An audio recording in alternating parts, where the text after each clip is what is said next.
তো বন্ধুরা, স্ক্রিনটি সম্পূর্ণরূপে প্রিন্ট করার জন্য প্রস্তুত। এবার আমরা স্ক্রিনের চারপাশে গামটেক লাগিয়ে নিব। গামটেক আমরা এই জন্যই লাগাবো কারণ স্ক্রিনের সাইড দিয়ে অনেক সময় কেমিক্যাল পূর্ণাঙ্গভাবে লাগে না। যেহেতু কেমিক্যালটি হচ্ছে লিকুইড টাইপের, সাইড দিয়ে কেমিক্যালটি বের হয়ে বডিতে স্পর্শ হতে পারে বা দাগ পড়ে যেতে পারে। এই জন্য আমরা গামটেক দিয়ে বন্ধ করে নিচ্ছি সাইডগুলি। আপনি যদি স্পট মুক্ত চান তাহলে আপনাকে অবশ্যই গামটেক লাগিয়ে নিতে হবে, কারণ কেমিক্যাল হচ্ছে লিকুইড, সাইড দিয়ে পাস হয়ে যেতে পারে। এবার আমরা স্ক্রিনের নিচে গ্লাস বসিয়ে নিব যাতে স্ক্রিনটি সমানভাবে বসে।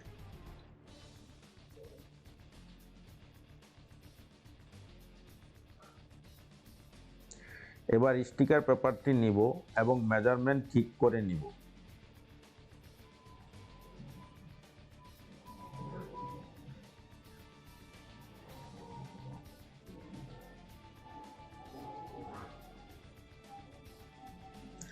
আমরা কস্টেপ দিয়ে ভালোভাবে স্টিকার পেপারটি আটকিয়ে দিব যাতে মেজারমেন্টটি সবসময় ঠিক থাকে। স্ক্রিন প্রিন্টের কালি। স্ক্রিন প্রিন্টের কালি দুই ধরনের, পিভিসি ম্যাট কালি, পিভিসি গ্লস কালি। এখন আমরা পিভিসি গ্লস কালি ব্যবহার করব। গ্লস কালি চকচকে হবে আর ম্যাট কালি খসখসে হবে। সামান্য একটু রিডিউসার মিশিয়ে দেব যাতে স্ক্রিনে কাজ করার পর কালিটি দ্রুত শুকিয়ে যায়।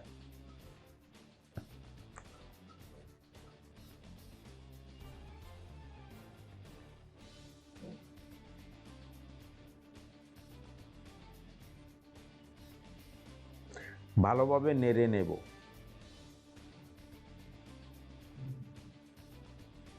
এবার কালিটি স্ক্রিনে সামান্য পরিমাণ ঢেলে দেব। স্কুইজার দিয়ে টেনে প্রিন্ট করে নেব।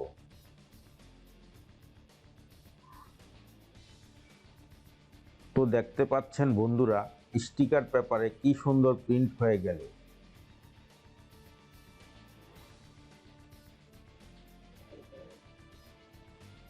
এভাবে একের পর এক প্রিন্ট করে নেবেন।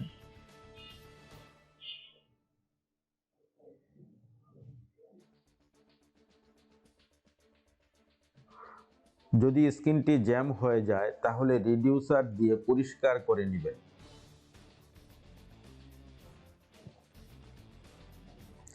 তো বন্ধুরা, ভিডিওটি সাবস্ক্রাইব এবং শেয়ার করুন যাতে অন্য বন্ধুরা এটা থেকে উপকৃত হতে পারে। ধন্যবাদ।